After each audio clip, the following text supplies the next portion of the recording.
Bienvenidos a Diet Podcast, el espacio donde compartimos reflexiones y herramientas prácticas para transformar su labor educativa.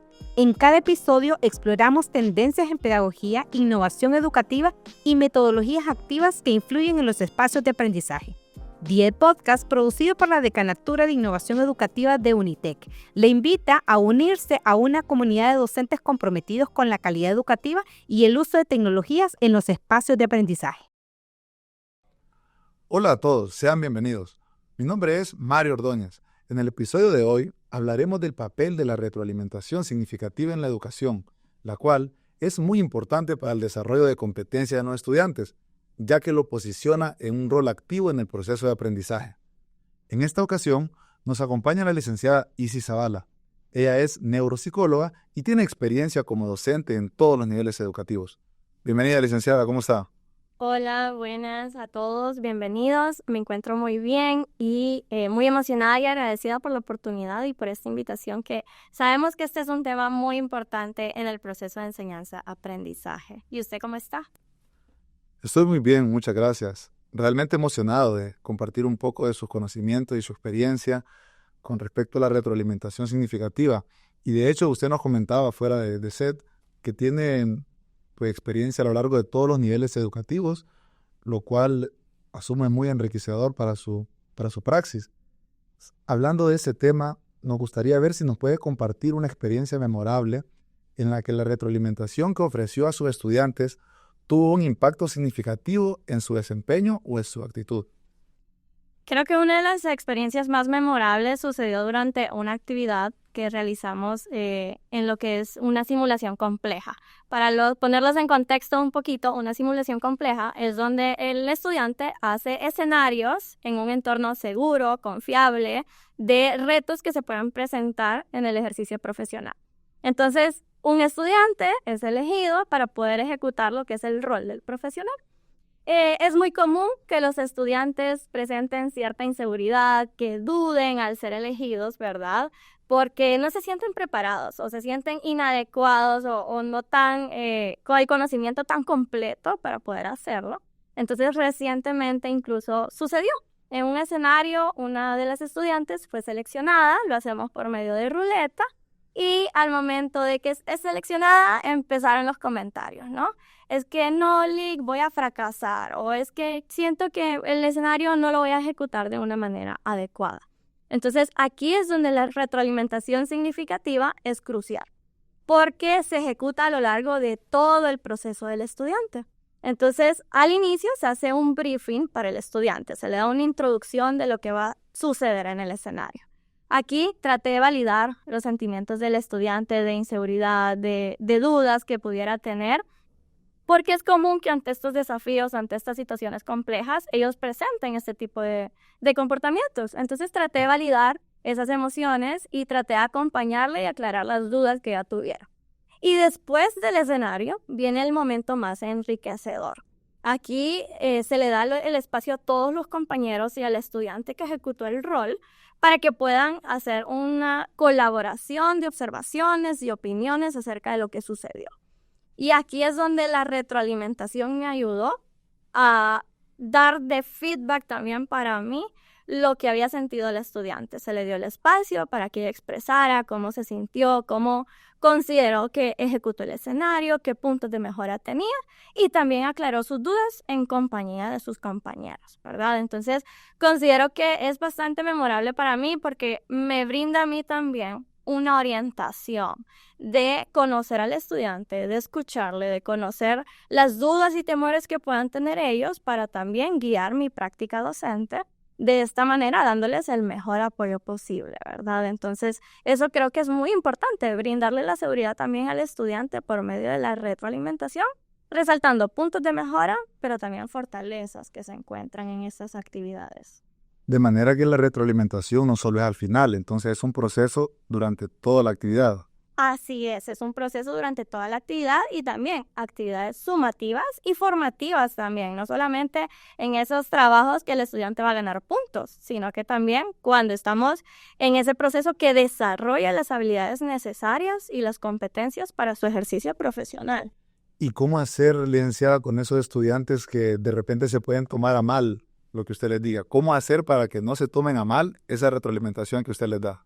Primeramente, la escucha activa y la empatía con el estudiante es muy importante. El construir un entorno en el aula donde ellos se sientan escuchados y que también la forma en que brindamos esa retroalimentación esté empatizada a no solamente lo que hay que mejorar, sino que resaltar lo que han hecho bien, lo que se está ejecutando de una forma adecuada, para que no solamente se vea como algo negativo o como una crítica.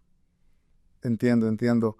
De manera que la retroalimentación, pues nos queda claro que es un proceso que se hace durante toda una actividad en beneficio del estudiante, pero he escuchado, y quiero que usted me ayude a validar, que también el docente puede obtener algún beneficio de esta retroalimentación. En su experiencia, licenciada, ¿ha tenido usted una experiencia donde el proceso de retroalimentación le ayudó a mejorar su práctica docente?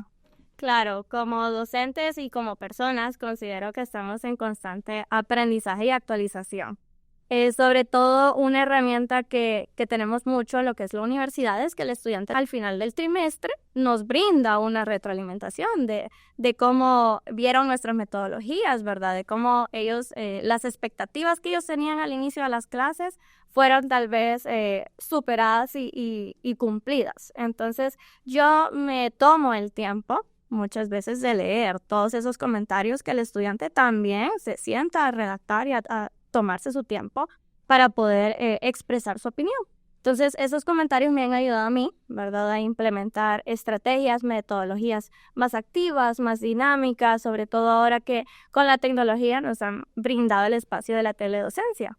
Entonces, en estas prácticas y clases de teledocencia, ¿verdad?, el poder incluir prácticas más dinámicas, más participativas, lo he ido tomando de comentarios, de retroalimentaciones que ellos me han dado.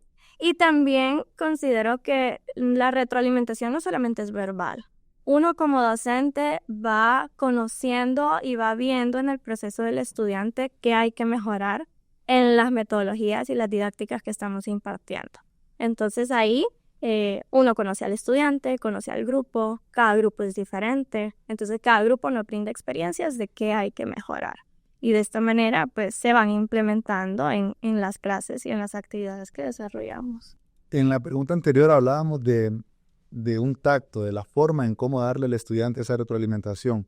Pero ¿qué pasa cuando es al revés? ¿Qué pasa cuando esa retroalimentación que le dé el estudiante, que el estudiante quizás no tiene ese tacto para dársela? ¿Cómo manejar eso como docente? En ese sentido, creo que es muy importante no tomárselo personal. Extraer la información del contenido y el objetivo que el estudiante nos quiere expresar. Entonces, no se toma personal uno lo que ellos están diciendo, sino que ¿qué puedo mejorar? ¿Qué me quiso decir el estudiante con esto? ¿Qué esperaba?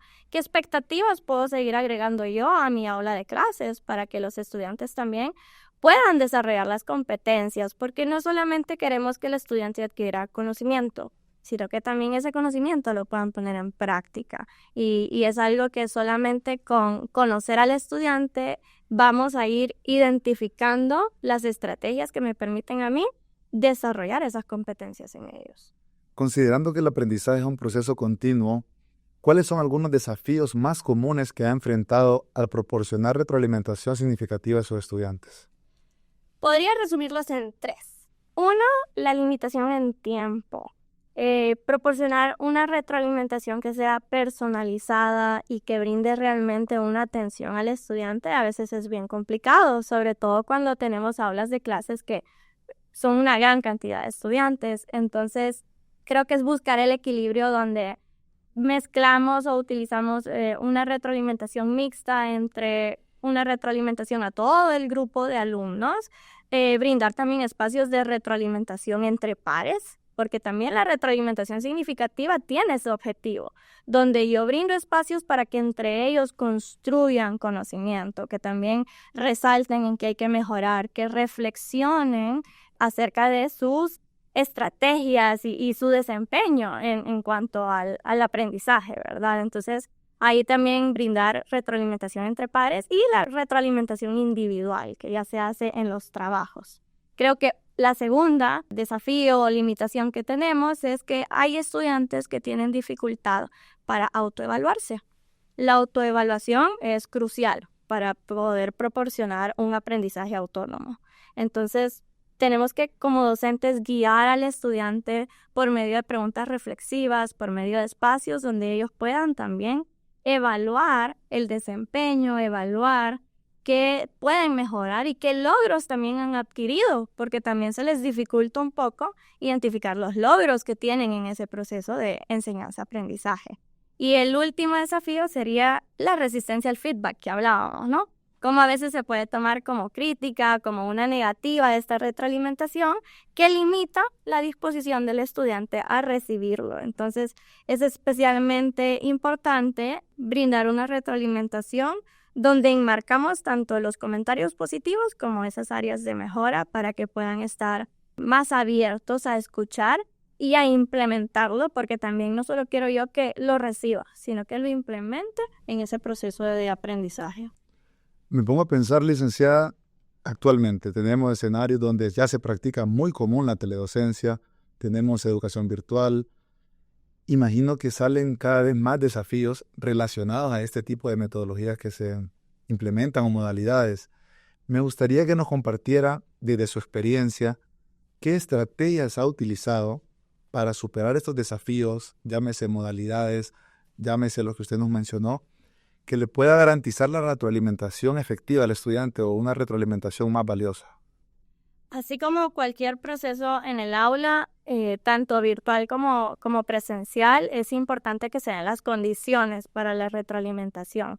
Y yo soy fiel creyente de que así como planificamos las clases, también tenemos que planificar momentos de retroalimentación. Por ejemplo, yo puedo agarrar un trabajo en específico y decir, este comentario no solamente le beneficia al estudiante que ejecutó el trabajo, sino que voy a tomarme un momento en cierta clase para poder brindar un feedback grupal de cómo se realiza, cómo podemos mejorar, qué podemos identificar aquí y cómo lo podemos extrapolar y proyectar al ejercicio profesional. Entonces creo que una estrategia es eso, tomarnos el tiempo de en qué momentos del proceso de enseñanza-aprendizaje yo voy a brindar retroalimentación individual, grupal y así los estudiantes van construyendo e implementando toda esa retroalimentación. Facilitando lo que es uso de rúbricas también. El estudiante ya está un poco más claro de las expectativas que se tienen desde un inicio de la clase o desde un inicio de estas actividades prácticas. Entonces, brindan una guía que es clara, que es objetiva para que el estudiante sepa también qué se espera de su desempeño y pueda ir mejorando y ajustando el desempeño que va a tener en todas estas actividades. También las preguntas reflexivas, como hablábamos anteriormente. Hay estudiantes que sin una guía directa se les dificulta más. Entonces, el tener espacios donde durante el aula de clases yo indago qué aspectos consideran ustedes que tenemos que ir mejorando o qué podemos resaltar de cómo se desempeñó en tal tarea, tal aspecto específico, ¿verdad? Entonces, de esta manera brindo también los espacios en el aula de clases, tanto virtual como presencial, para que ellos puedan desarrollar ese pensamiento crítico, esa resolución de problemas y esa comunicación efectiva que es tan esencial para ellos como profesionales. Hablando de ese tema de la retroalimentación, me pongo a pensar, en el ámbito empresarial hay una frase bien común. Es un tema de te felicito en público, te regaño en privado, te digo lo bueno en público, lo malo en privado. Me pongo a pensar en una tarea que usted la dejó en equipo, por ejemplo, y pues no cumplió con los criterios según su rúbrica. Es una tarea que le ha sacado 2 de 10, por ejemplo. ¿Cómo aconseja hacer este feedback usted, esta retroalimentación? ¿Puede ser en público también? ¿Se maneja en privado? ¿Cómo debería manejarse? Considero que para que el estudiante no se lo vaya a tomar como crítica y como algo negativo, se le brinda una retroalimentación al grupo en privado. En este caso puede ser presencial, lo podemos hacer por medio de un comentario, aunque en los comentarios a veces es un poco limitado. Entonces se aborda en clase, se habla con el grupo, se les brindan los aspectos de mejora y algo que yo suelo utilizar mucho es que ese trabajo yo lo guardo y lo utilizo en próximos trimestres, próximos periodos. ¿Por qué? Porque el grupo no conoce a los estudiantes que realizaron ese trabajo.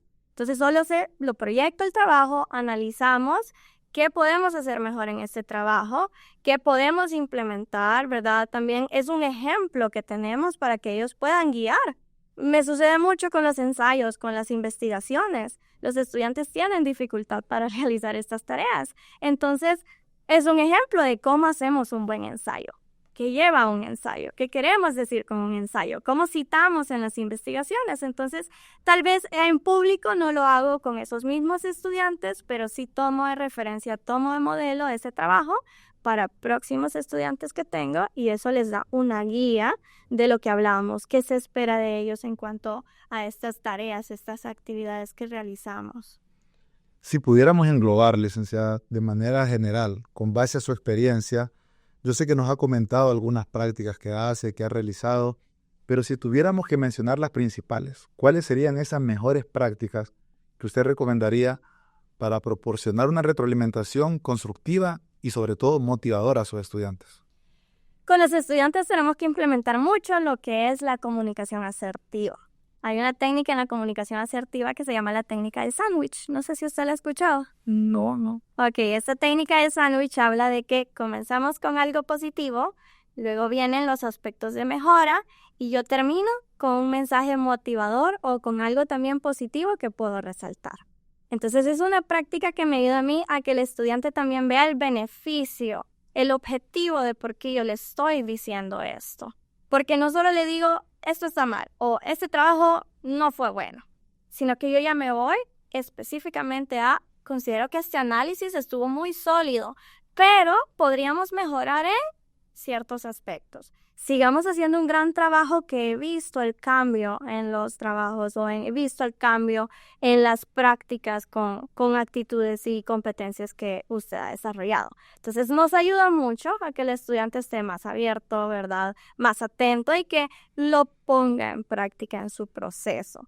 También lo que hablamos, el lenguaje debe ser claro, debe ser objetivo y no solo positivo.